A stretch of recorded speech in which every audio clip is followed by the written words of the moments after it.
Levez l'éternel, connaît au compte guéri. L'éternel, connaît au compte guéri. Un miracle qui va faire là, messieurs. Levez-moi. Dans l'eau, ça comme miracle. Au miracle.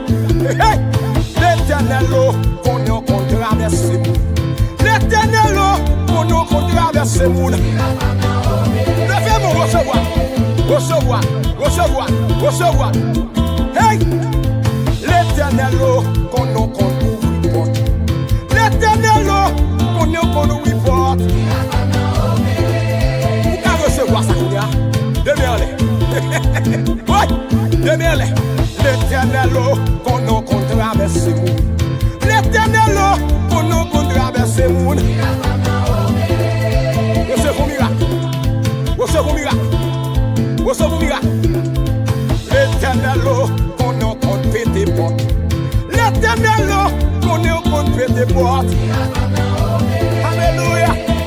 Alléluia. Demeurez. Amis auditeurs, amis téléspectateurs, bonsoir et bienvenue à notre étude biblique. Avec vous, le pasteur Claude Emmanuel Camille, c'est toujours un plaisir de vous retrouver à l'heure de notre étude pour partager avec vous la parole de Dieu.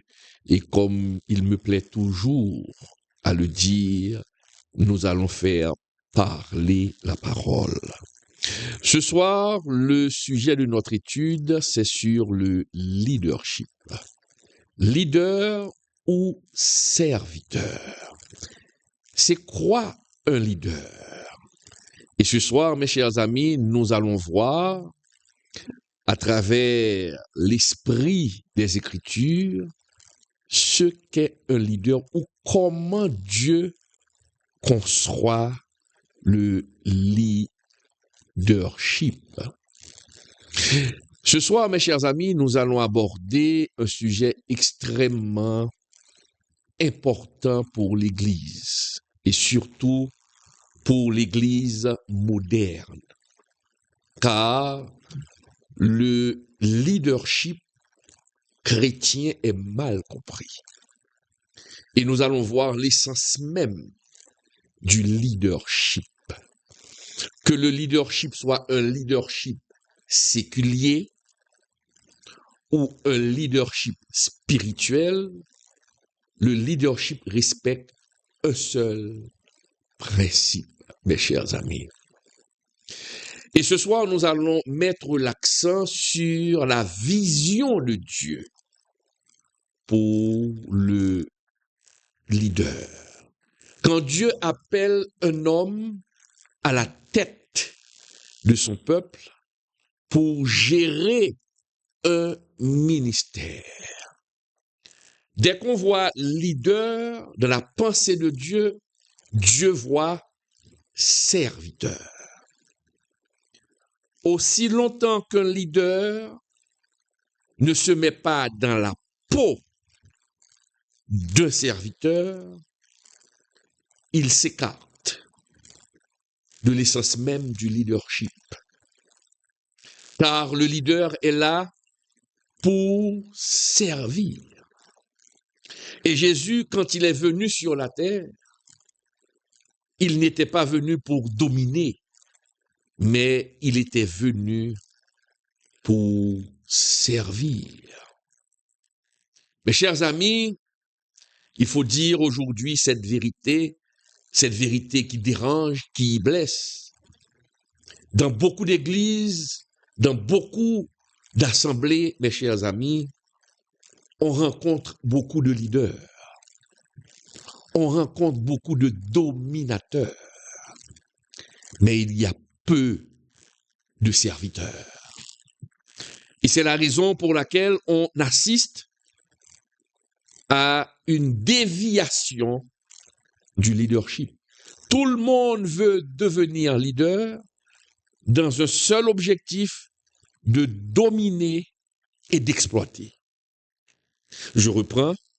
Aujourd'hui, tout le monde veut devenir leader dans le but de dominer et d'exploiter. il y a des hommes qui occupent des positions, qui sont à l'église, qui sont des bishops, trichops, archevêques, tri-archevêques, je ne sais pas quoi, dire quel titre mettre encore, mais ces hommes-là occupent des positions, mais ils n'ont pas le cœur transformé. Ces hommes-là n'ont pas de cœur qui a été transformé. Ces hommes-là sont venus pour dominer et non pas pour servir.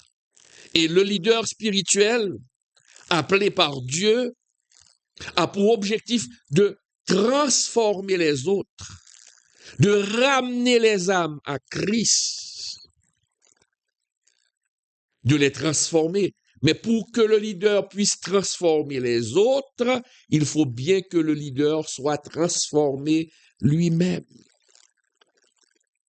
Lorsqu'on donne un message, lorsqu'on prêche un message, celui qui prépare le message doit se prêcher à lui-même. J'ai préparé cette étude, mais je me suis enseigné à travers cette étude. J'ai laissé le Saint-Esprit m'enseigner au moment où je préparais cette étude. Donc, le leader doit être transformé pour avoir cette capacité de transformer les autres. Le leader n'est pas venu pour dominer. Jésus l'a dit. On se le rappelle de cette conversation entre Jésus et ses disciples. Lorsque les disciples ont demandé à Jésus, qui sera le plus grand? Et on se le rappelle de la réponse de Jésus. Parce que dans la tête des disciples, être leader, c'est être grand. Être leader, c'est dominer. Et regardons ensemble, mes chers amis, la réponse de Jésus dans Matthieu 20, verset 26. Regardons la réponse de Jésus dans Matthieu 20, verset 26. Rapidement, je vais mettre ça à l'écran pour vous. Le temps que j'arrange quelque chose rapidement. OK. Matthieu 20, verset 26 et 28. La parole de Dieu nous dit, lorsque les disciples ont demandé à Jésus, qui sera le plus grand d'entre nous? Le Seigneur a répondu, écoutez bien cette réponse, il n'en sera pas de même au milieu de vous, mais quiconque veut être grand parmi vous, qu'il soit votre serviteur. Et quiconque veut être le premier parmi vous, qu'il soit votre esclave.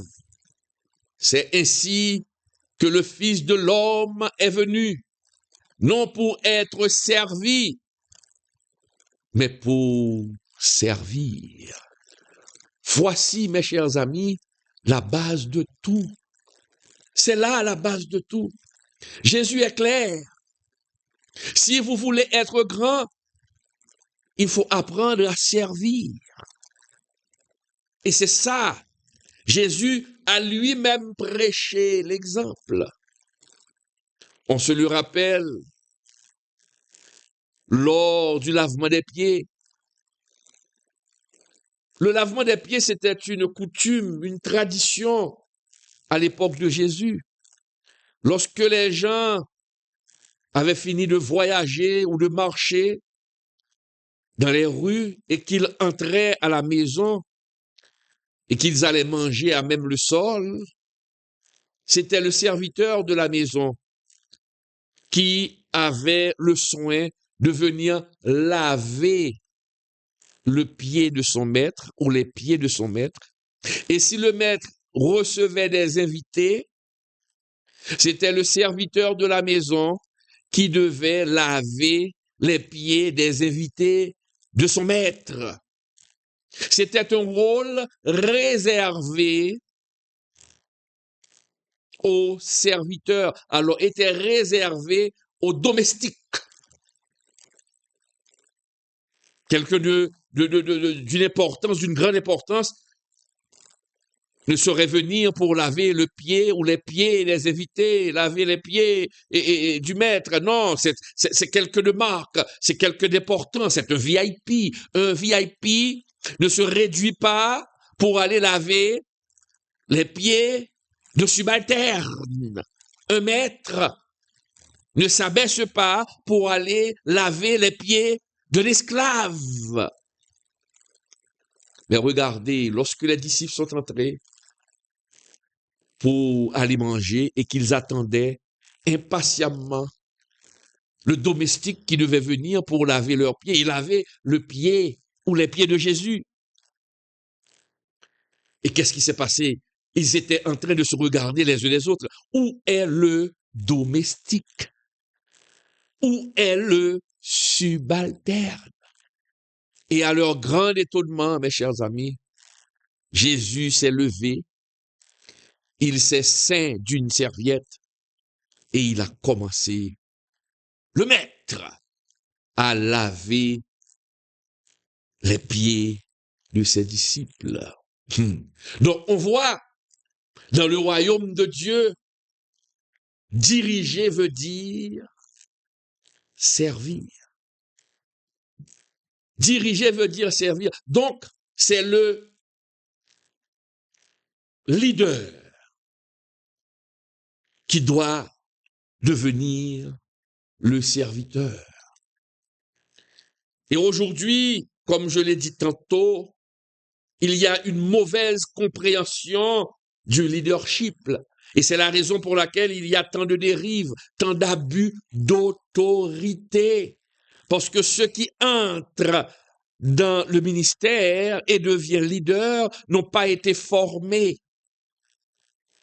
N'ont pas été formés. Tout simplement, ils s'acquièrent le titre de leader et pensant que le leader, c'est celui qui domine. Et c'est la raison pour laquelle ce manque de formation, c'est la raison pour laquelle il y a beaucoup de leaders à notre époque qui pensent qui croient que diriger signifie contrôler, qui pensent que diriger signifie dominer, qui croient dur comme fer que diriger, c'est être au-dessus des autres. Mais regardez, ce modèle de leader, c'est le modèle du monde. C'est le modèle du monde. Mais le Seigneur nous dit, le vrai modèle du leadership, ce n'est pas celui qui domine. La vraie signification du leadership, ce n'est pas celui qui contrôle, mais c'est celui qui se donne pour servir. Et Jésus nous dit très clairement que ce modèle, le modèle du monde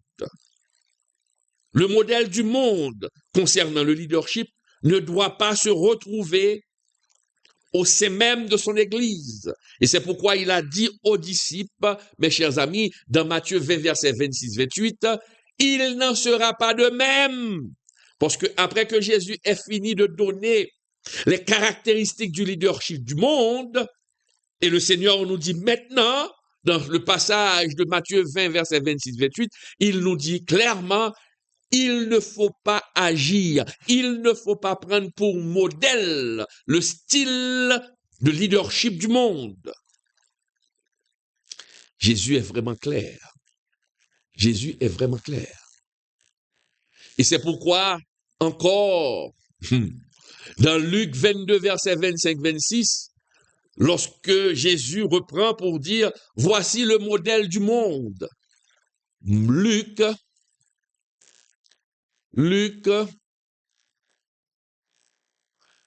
22, verset 25-26, qui nous dit rapidement, les rois des nations les maîtrisent et ceux qui les dominent sont appelés bienfaiteurs. Qu'il n'en soit pas de même parmi vous ou pour vous. Regardez, mais que le plus grand parmi vous soit comme le plus petit et celui qui gouverne comme celui qui sert. Jésus est très clair ici. Le vrai leader, c'est celui qui sert. C'est celui qui se donne au service des autres, mes chers amis. Mais que le plus grand parmi vous soit le plus petit. Et Jésus l'a dit, non seulement il l'a dit, il l'a prouvé.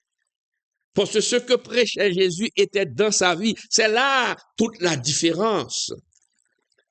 Le vrai leader, celui qui sert, ce qu'il dit, on doit le voir dans sa vie. Donc, on comprend que le problème, mes chers amis, ce n'est pas un problème de leadership, mais le vrai problème, c'est un problème de cœur. Comment est le cœur du leader? Comment est le cœur du leader spirituel? Parce que leader qui n'a pas de cœur ne saurait être un serviteur. Et pour servir, il faut avoir le cœur pour servir. Et c'est la raison pour laquelle un vrai leader chrétien, il doit savoir qu'il n'est pas défini par son titre.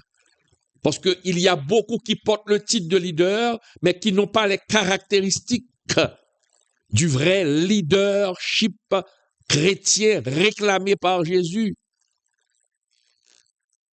On ne doit pas courir derrière le titre, mais tu dois d'abord travailler ton caractère. Quel est votre caractère? Parce que, mes chers amis, si vous n'avez pas de caractère, le leadership que vous allez exercer sera un leadership autoritaire. Là où il n'y a pas de caractère, le leadership devient dangereux.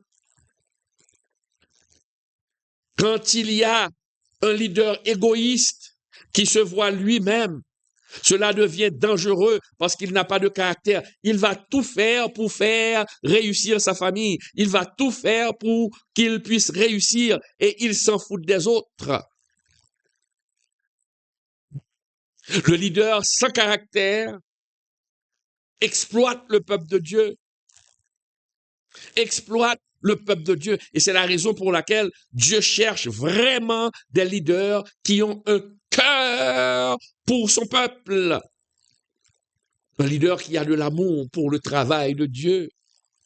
Donc, si le cœur est mauvais, vous ne pouvez pas être un bon leader. Vous ne pouvez pas être un bon leader. C'est le cœur du leader qui définit le leadership, qui définit le leadership chrétien. C'est le cœur du leader qui doit lui donner l'autorité pour diriger selon Dieu. Mais si tu n'as pas le cœur du leader selon la vision de Dieu, selon l'ordonnance de Dieu, tu es un mauvais leader. Et c'est pourquoi il est dit dans Proverbe 4, verset 23, Proverbe 4, verset 23 qui nous dit, rapidement, mes chers amis, garde ton cœur plus que toute autre chose, car de lui viennent les sources de la vie. Garde ton cœur plus que toute autre chose, car de lui viennent les sources de la vie, mes chers amis. Donc, on comprend très clairement ce que nous dit la parole de Dieu en ce moment. Donc, et si nous lisons, on vient de lire le Proverbe 4, verset 23, donc on comprend que le leadership serviteur commence par une transformation intérieure. Et c'est pourquoi on vient de voir dans Proverbe 4, verset 23, « Garde ton cœur plus que toute autre chose, car de lui viennent les sources de la vie. » Si tu n'as pas un cœur transformé, si la transformation ne s'est pas produite d'abord à l'intérieur de celui que Dieu appelle au leadership, ce sera malheureusement une catastrophe. Pour Dieu, lorsque tu as l'intérieur changé, lorsque Dieu a touché ton cœur, le vrai leadership, le vrai leader, ce n'est pas ce que tu fais, mais Dieu veut regarder d'abord qui tu es. Le leader, pour Dieu, ce n'est pas ce que tu fais, mais qui tu es vraiment pour Dieu. Est-ce que tu as l'intérieur transformé? Car un leader qui ne s'est pas transformé, qui n'a pas cherché à se transformer, devient une bombe à retardement pour son assemblée. Il sera jugé, il sera critiqué, parce que l'intérieur n'est pas changé. Et c'est pourquoi vous voyez qu'il y a des leaders religieux qui sont plus cruels qu'un chef de gang. Ils détruisent les autres à petit feu. Le gang, lui, quand il tue. Il te tue et il te tue rapidement. Mais les leaders religieux qui n'ont pas de cœur vous tuent graduellement. Et c'est la raison pour laquelle, mes chers amis, la parole de Dieu parle du fruit de l'esprit. Et c'est ce que l'on doit rechercher. Regardons les fruits de l'esprit. Selon Galates 5, verset 22, Galates 5, verset 22-23, les fruits de l'esprit, qui nous dit, mais le fruit de l'esprit, c'est l'amour. C'est l'amour, la paix, la joie, la patience, la bonté, la bienveillance, la fidélité, la douceur, la tempérance. Voilà, mes chers amis, le vrai profil de vrai leader. Le vrai leader, mes chers amis, doit être un homme ayant beaucoup d'amour pour les autres. Il doit rechercher à mettre la paix là où il y a du désordre, là où il y a du vacarme. Il doit chercher à mettre la patience là où il existe l'impatience. Il faut enseigner aux gens. C'est ça le vrai leader, le profil du vrai leader pour Dieu. Est-ce que tu travailles pour le peuple de Dieu ou tu pousses le peuple à travailler pour toi? Non, ça c'est le vrai profil du leader serviteur. Du leader serviteur, mes chers amis. Et c'est ce que nous dit la parole, mes chers amis. Nous devons chercher l'amour. Demander à Dieu de nous donner un cœur aimant. C'est ça le vrai leadership. Regardez, mes chers amis, un leader serviteur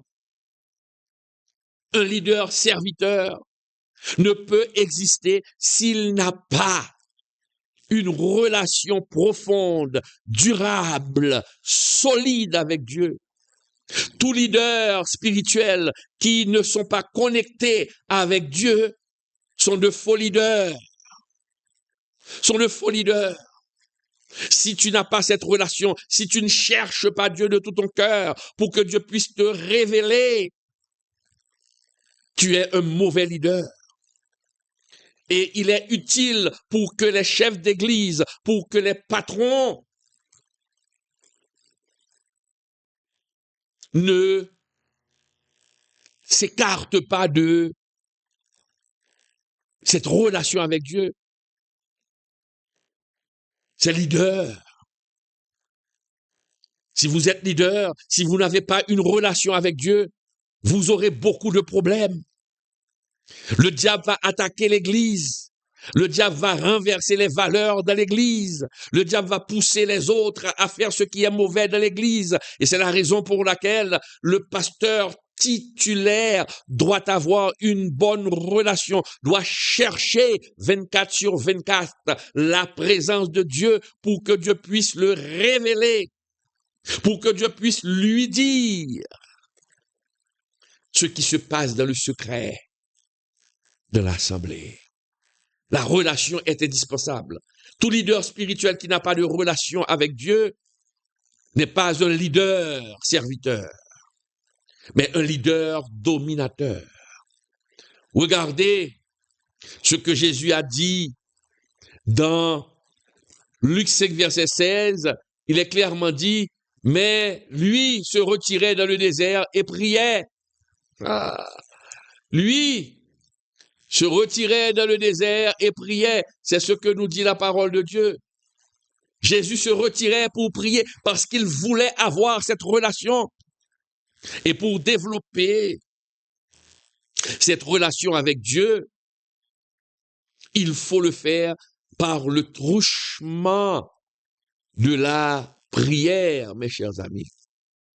Luc 5, verset 16, mais lui se retirait dans les déserts et priait. Des fois, lorsque nous voulons prier, lorsqu'on veut être dans le calme, peut-être dans le salon, il y a beaucoup de personnes, mais tu as cette poussée pour aller prier, aller rentre dans ta chambre et ferme ta porte et va consulter ton maître. C'est cette relation qu'il faut avoir. Mais il y a de ces leaders qui n'ont aucune relation, qui ne cherchent pas les voies de Dieu, qui ne cherchent pas à obéir à Dieu, mais qui en fait à leur tête, parce qu'ils ont de l'argent. Parce qu'ils ont de l'argent. Donc c'est très mauvais, mes chers amis. C'est vraiment très mauvais. Donc, le leader, pour être un bon leader, pour être en contact avec le maître, il y a des choses qu'il faut respecter. Les piliers sont, il faut prier, la prière. Il faut lire la parole. Et il faut qu'il y ait communion fraternelle. La communion fraternelle doit être présente 24 sur 24 au sein même de l'Église. C'est pas quand on mange le pain de la scène, cette scène, qu'on est en communion. La communion doit continuer en dehors de cette scène. La communion fraternelle doit continuer même en dehors de l'Église. C'est pas lorsqu'on est à l'Église qu'on fait la communion fraternelle, même en dehors de l'Église. On doit le voir, on doit l'accepter. On doit l'accepter. Donc, le leader, c'est celui qui obéit et qui applique la parole, mes chers amis, qui est un amant de la parole, pour étudier la parole, pour ouvrir les yeux du peuple de Dieu. Et c'est pourquoi il faut qu'il y ait une bonne relation. Cette bonne relation doit se construire. Cette bonne relation profonde doit se construire à travers la connaissance de la parole de Dieu et l'application de la parole de Dieu dans sa vie. Parce qu'on peut connaître la parole, on peut connaître des versets par cœur, et pourtant nous n'appliquons pas ces versets. Nous n'appliquons pas ces versets dans nos vies. Nous ne sommes pas des exemples. À ce moment, vous êtes un mauvais leader. Vous devenez un leader dominateur. Pose-toi cette question ce soir, mon frère. Depuis quand as-tu ouvert ta Bible? Tu l'ouvres peut-être chaque samedi soir pour trouver un texte pour méditer, mais vous méditez sans aucune conviction parce que vous n'avez aucune relation avec Dieu. Si le leader n'a pas de relation avec Dieu, ce leader sera vaincu. Il va perdre beaucoup de batailles. Mais lorsqu'on a cette relation sincère avec Dieu, lorsqu'on cherche Dieu de tout son cœur, à chaque faux pas, Dieu vous révèle la chose. Chaque élément qui va éclater dans l'église, le Seigneur aura le temps de te le révéler. Mais si tu ne cherches pas cette relation avec Dieu, si tu ne nourris pas cette relation profonde avec Dieu, tu ne pourras jamais anticiper ce qui va se faire dans l'église. Dieu ne pourra jamais te révéler parce que ton esprit est ailleurs et est occupé par un esprit diabolique qui vous fait penser à autre chose pour ne pas prier, pour ne pas chercher cette relation avec le Seigneur.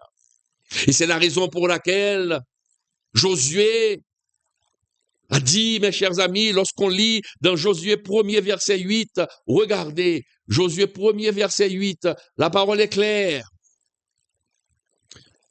Il est dit que ce livre de la loi ne s'éloigne pas point de ta bouche.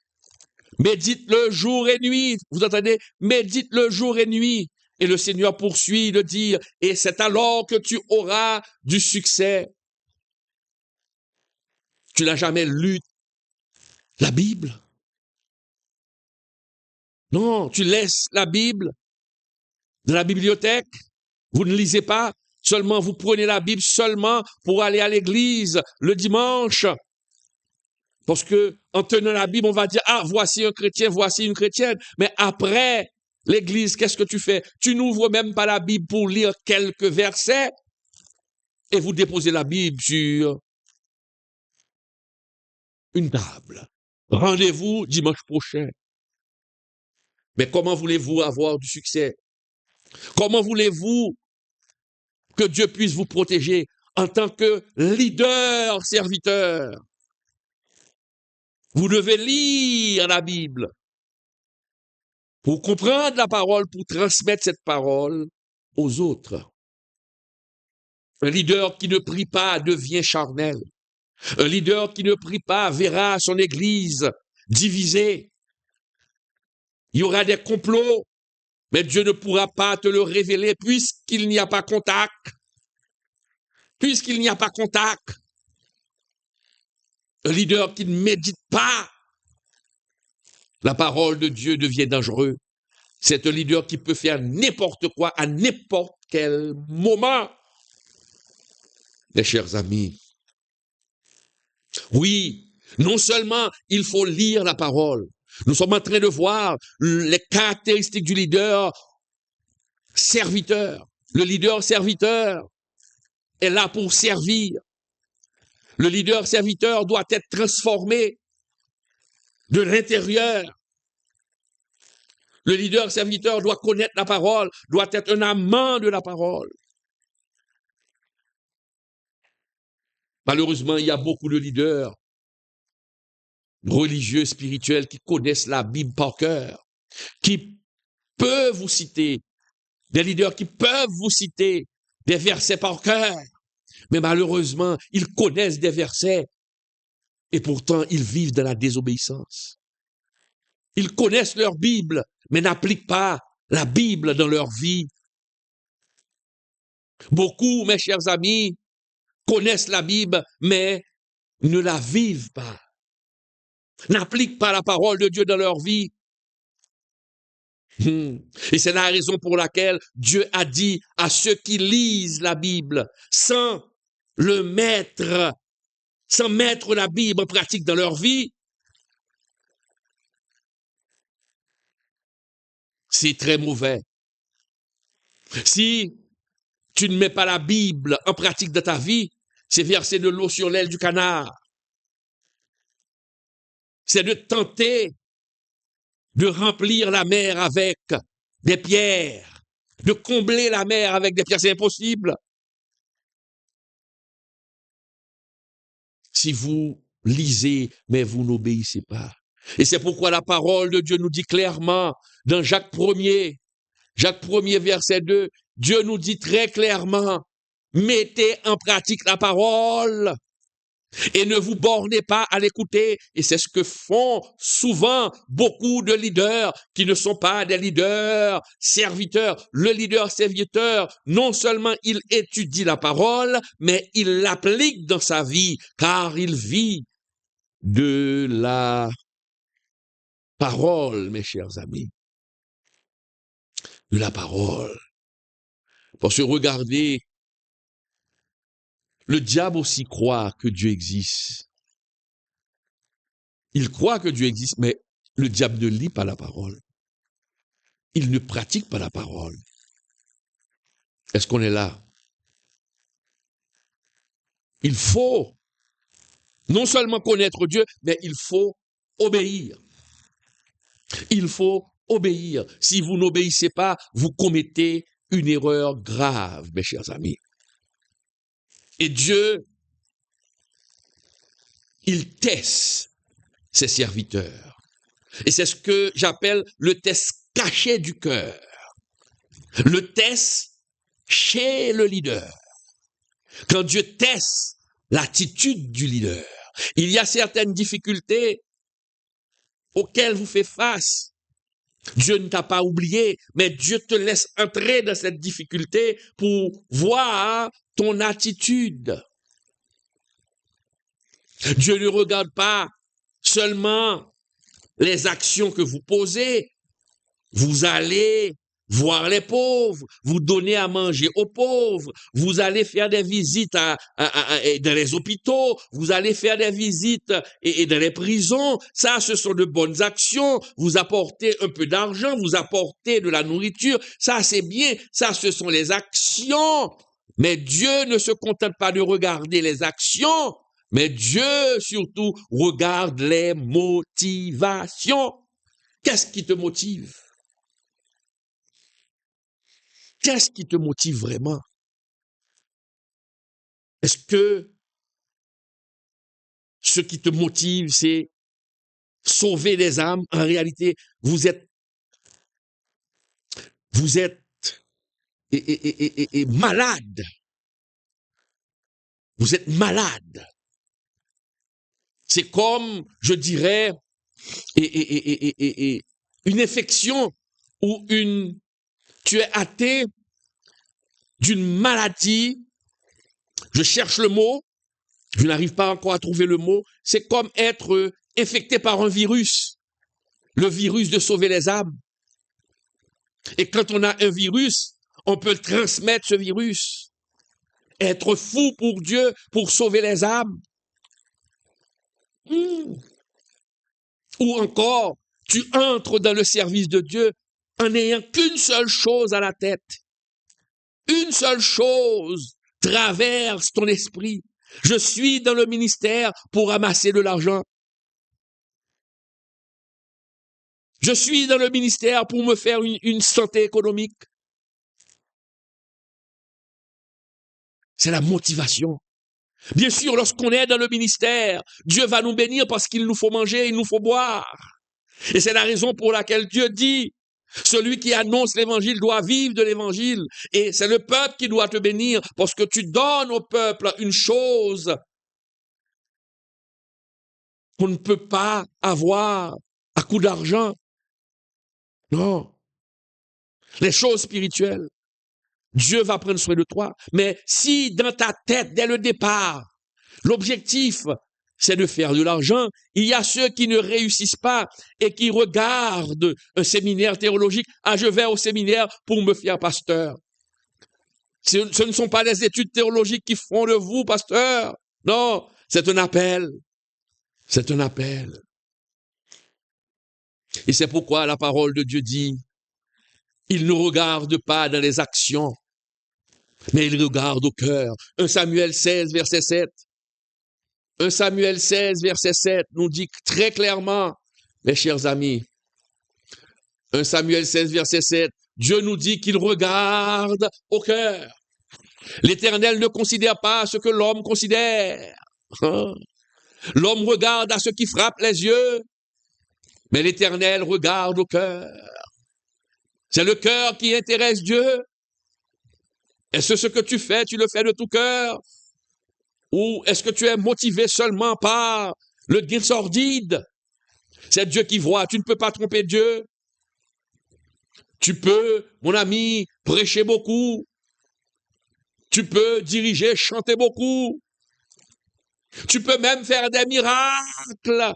Mais si les motivations sont mauvaises, cela n'a aucune valeur devant Dieu. Parce que Dieu regarde les motivateurs, la motivation de ton cœur. Qu'est-ce qui te pousse? Qu'est-ce qui te pousse à le faire? Oh oui, je veux construire une église. Oh oui, je veux mettre une église. Oh oui, je veux implanter une église. Mais dans quel objectif? Est-ce que vraiment, dans ton cœur, dans ton fort intérieur, c'est de sauver des âmes? Ou ce qui domine ton cœur, c'est la cupidité? Est-ce que si on retire les dîmes, est-ce qu'aujourd'hui, si on dit que les croyants ne vont plus donner, est-ce que tu vas continuer dans le ministère? Est-ce que tu auras toujours ce même zèle? Dieu regarde les motivations. Dieu regarde l'intention du cœur.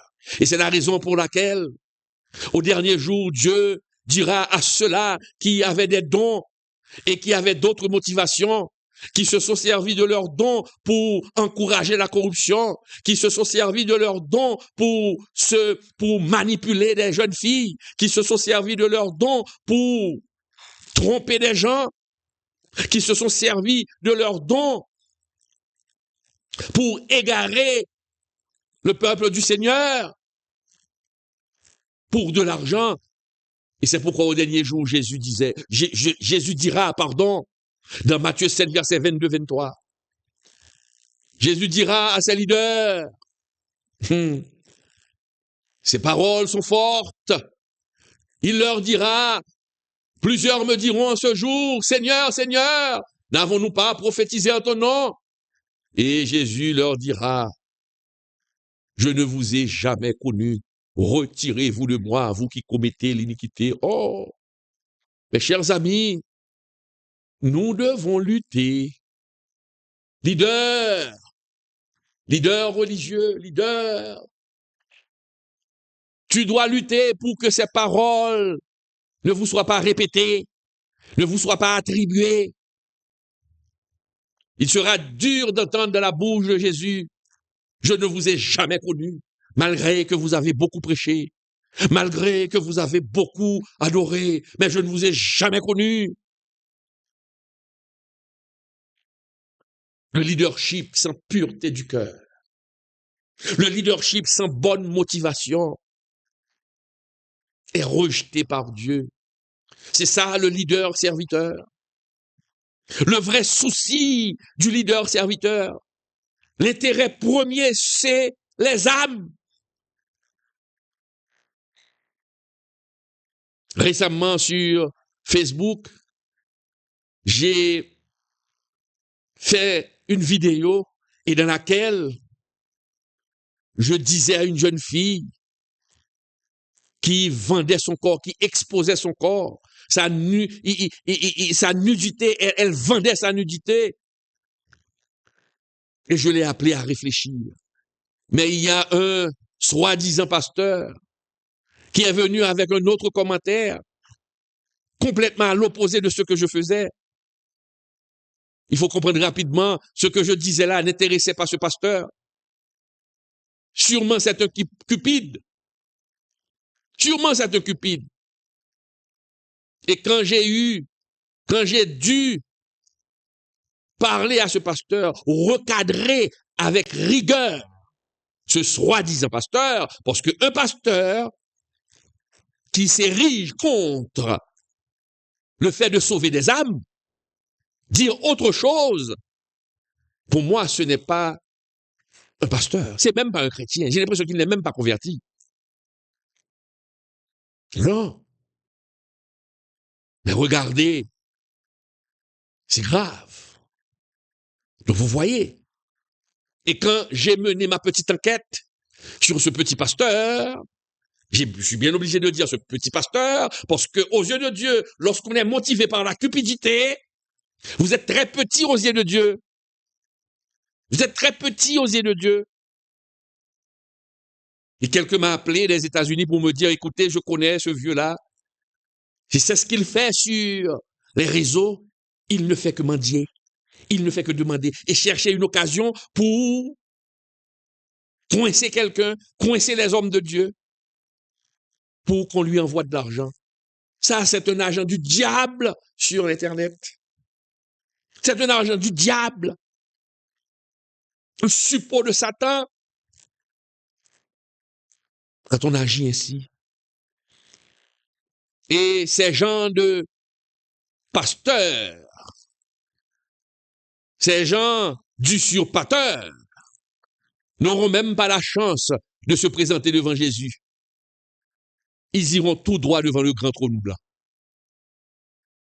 Parce que vous êtes satanistes, portant le costume de pasteur.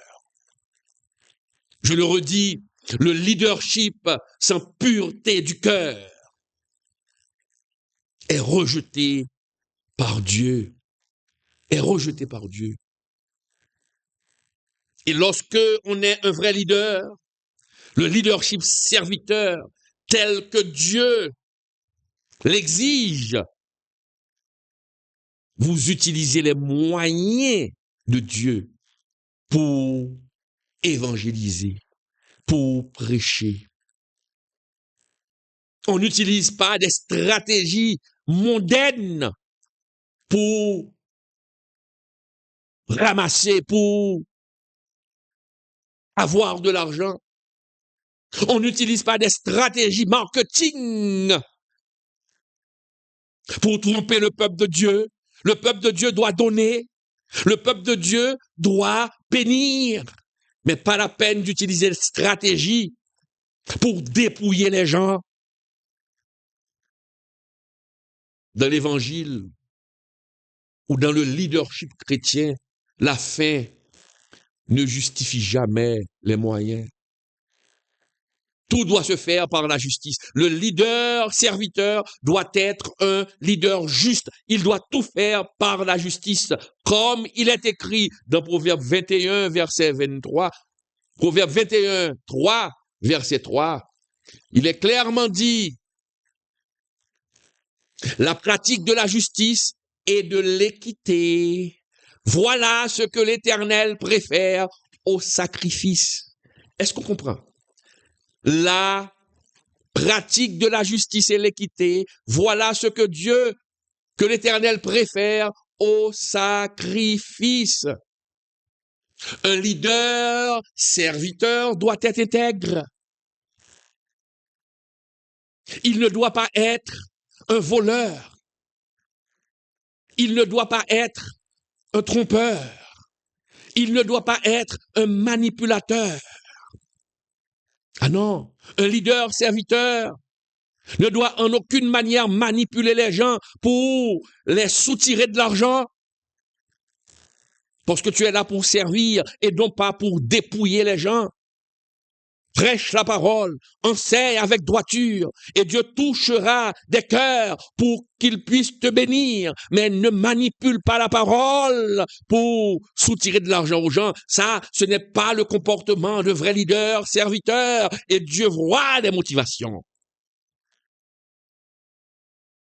Un leader, serviteur, ne peut pas se lancer dans la corruption. Un leader, serviteur, ne peut pas détourner les fonds de l'Église. Tu es à l'église. L'argent doit être bien géré. L'argent doit être bien géré. Tu n'as pas le droit. Non, tu n'as pas le droit de détourner l'argent de l'église. Car aujourd'hui, il y a beaucoup de leaders qui détournent les fonds de l'église. De même, dans le monde païen, dans l'administration publique, dans l'administration publique, il y a beaucoup de détournements de fonds. On parle beaucoup de ce fonds qu'on appelle Petro-Caribé, qu'on a fini par voler. Tout ce fonds s'est envolé, on a volé tout l'argent, on n'a rien fait pour le pays. Une grande partie de cette somme est allée remplir le compte en banque des gens particuliers, des particuliers, mais n'a rien fait. Les dirigeants n'ont rien fait pour le pays, pour soulager la souffrance de ce peuple. Détournement de fonds, vol. Malheureusement, ces genres de pratiques se retrouvent aussi à l'église. Se retrouvent aussi à l'église. Des pasteurs qui volent, qui détournent, qui exploitent. Ça, ce n'est pas le type de serviteur, de leader serviteur. Mes chers amis, parce que ce que les gens recherchent, ce que le monde nous dit, c'est avoir le succès. Il faut avoir le succès. Parce qu'il y a une définition du succès selon le monde. Il y a une définition du succès selon le monde. Pour le monde, le succès, c'est égal richesse. Dès qu'on parle de succès, on voit richesse. Dès qu'on parle de succès, on voit position. Dès qu'on parle de succès, on voit influence. Mais regardez la définition du succès selon Dieu. Comprenez la définition du succès selon Dieu. Lorsque nous lisons Matthieu 6, verset 33, Matthieu 6, verset 33 nous dit, « Cherchez premièrement le royaume et la justice de Dieu. » Le vrai succès, c'est de chercher d'abord le royaume. C'est de chercher d'abord la justice. C'est bien se conduire. C'est ça le succès. C'est ça le succès du vrai leader serviteur. Il cherche d'abord la justice. Il se consacre à Dieu. Et dès que vous cherchez ça premièrement, le reste viendra. La richesse viendra, si c'est la volonté de Dieu. La position viendra. Mais il ne faut pas chercher la position avant que l'on cherche la justice de Dieu. D'ailleurs, ceux qui cherchent d'abord la position finissent par tomber dans la corruption. Finissent par tomber dans la corruption, mes chers amis. Finissent par tomber dans la corruption. Le succès, selon Dieu, mes chers amis, c'est d'abord accomplir la volonté de Dieu. C'est ça le leader serviteur. Le leader serviteur est là pour accomplir la volonté de Dieu. Qu'il reçoive de l'argent ou qu'il ne reçoive pas d'argent, ces leaders travaillent. Qu'ils reçoivent un support ou qu'ils ne reçoivent pas de support, les leaders serviteurs travaillent. Mais il y a de ces leaders qui ne sont pas les serviteurs. S'ils ne reçoivent pas de l'argent, ils ne travaillent pas, ils se fâchent, ils injurent, ils font pression sur le peuple pour que le peuple puisse donner, apporter de l'argent. Mais telle n'est pas la vraie mission d'un leader spirituel, un leader serviteur. Le leader serviteur, il accomplit la volonté de Dieu, même si on ne le voit pas.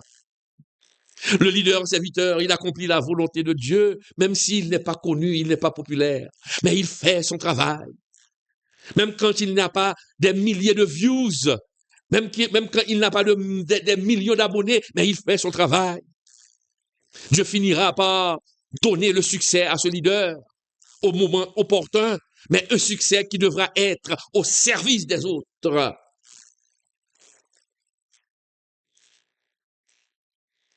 Le leader, serviteur, il doit se laisser guider par le Saint-Esprit.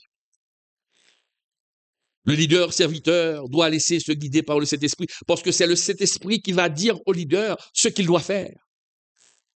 Le Saint-Esprit est là pour convaincre de péché.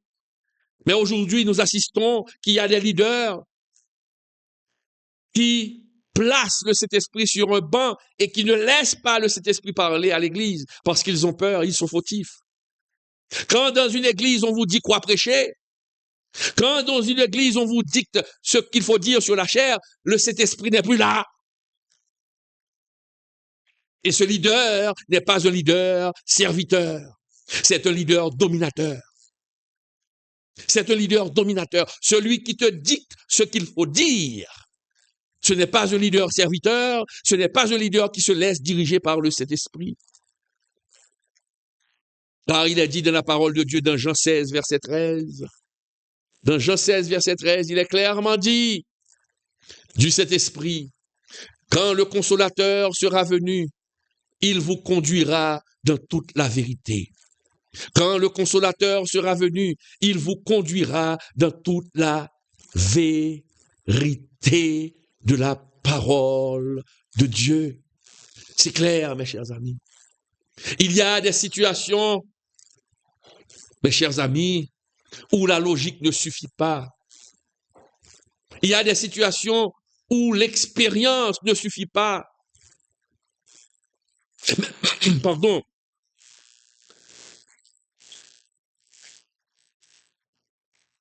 Même quand tu as beaucoup d'expérience, mais il y a de ces situations, tes expériences ne suffiront pas pour t'aider à sortir de cette situation.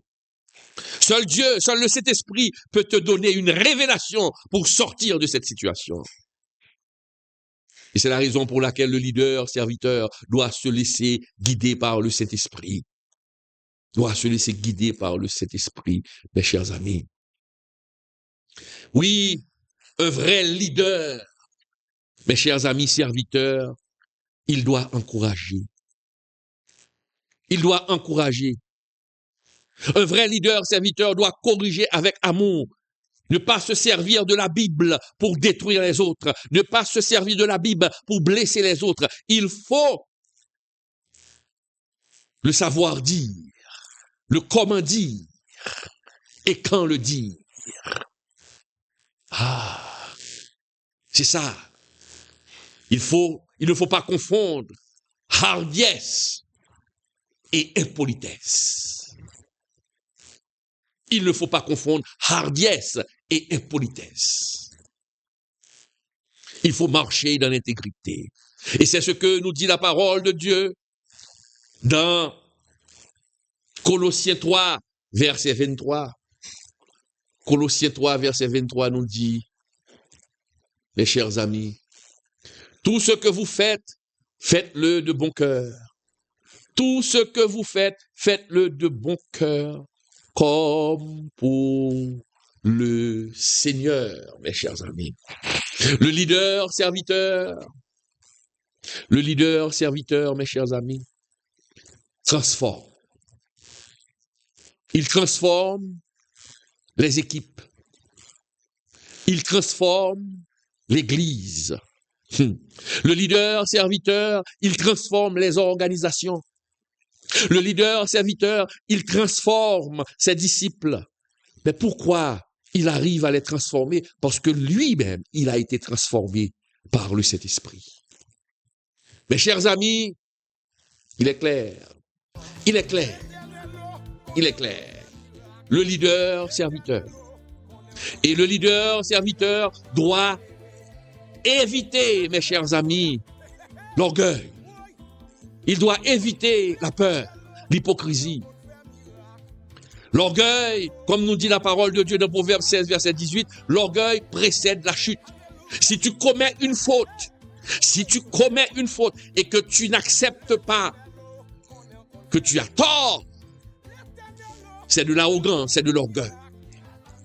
Quand tu blesses quelqu'un et que tu sais que tu as mal agi et que tu n'as pas le courage de venir présenter tes excuses, tu as de l'orgueil, tu es près de la chute.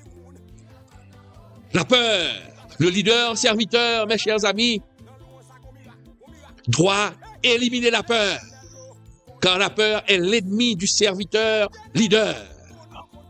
Parce que quand tu as peur, tu ne vas pas obéir à Dieu. Quand tu veux plaire aux autres, quand tu ne veux pas prononcer la parole, par peur d'être raillé, par peur d'être rejeté, le leader serviteur n'a pas peur. Il dit la vérité, toute la vérité. Mais il le dit d'une manière respectable.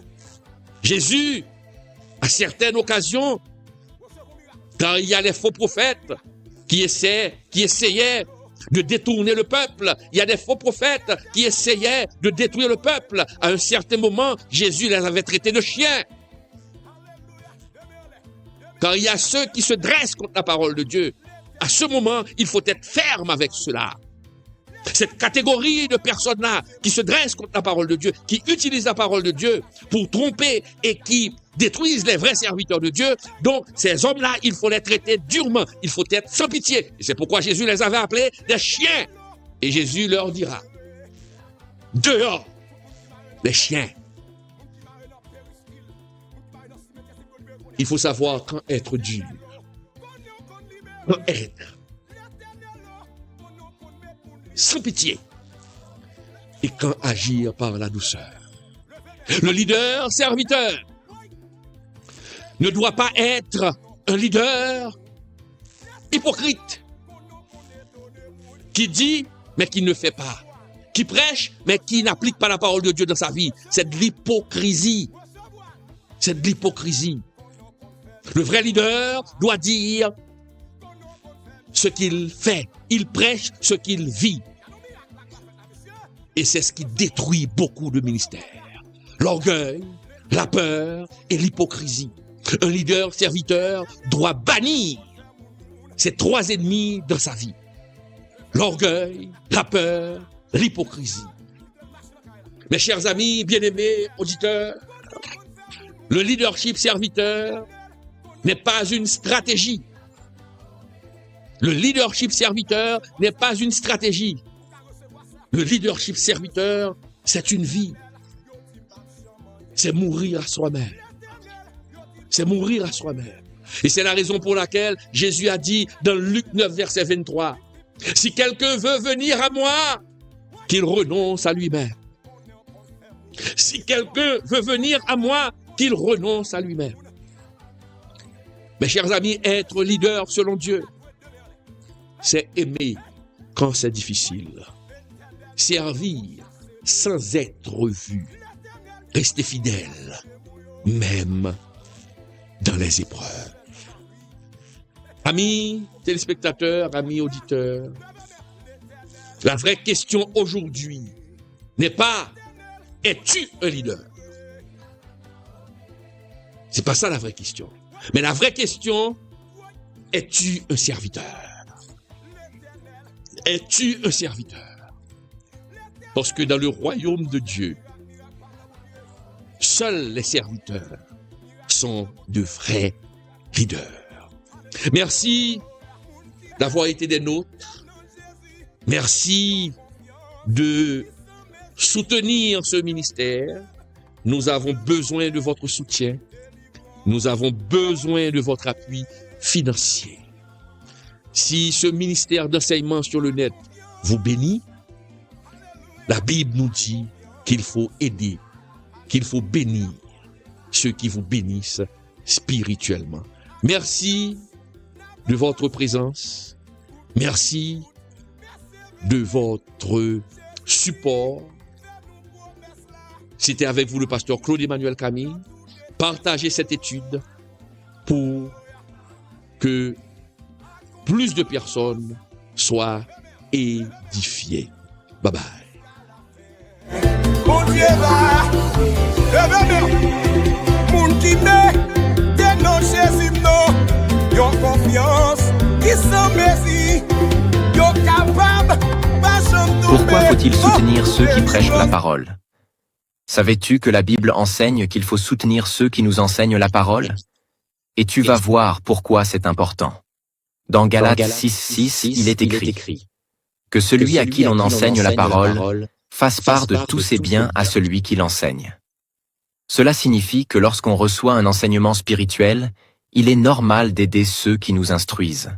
Dans 1 Corinthiens 9:14, Paul rappelle « Le Seigneur a ordonné à ceux qui annoncent l'Évangile de vivre de l'Évangile. Jésus lui-même a prévu que ceux qui consacrent leur vie à prêcher doivent pouvoir en vivre. » À l'époque biblique, les apôtres voyageaient et dépendèrent des dons des croyants pour continuer leur mission. Aujourd'hui, c'est pareil. Pasteurs, évangélistes, créateurs de contenu chrétien. Ils passent du temps à enseigner et ont besoin de soutien pour continuer. Comment appliquer ce principe? En les soutenant par des dons, en priant pour eux, en partageant leur contenu et en les encourageant. Et toi, connais-tu quelqu'un qui enseigne la parole et que tu pourrais bénir aujourd'hui? L'Éternel, qu'on est qu'on fait miracle. L'Éternel, qu'on est qu'on fait miracle. Miracle à opérer. Vous gardez le codoya. Oui. L'Éternel, qu'on est qu'on fait miracle. L'Éternel, qu'on est qu'on fait miracle.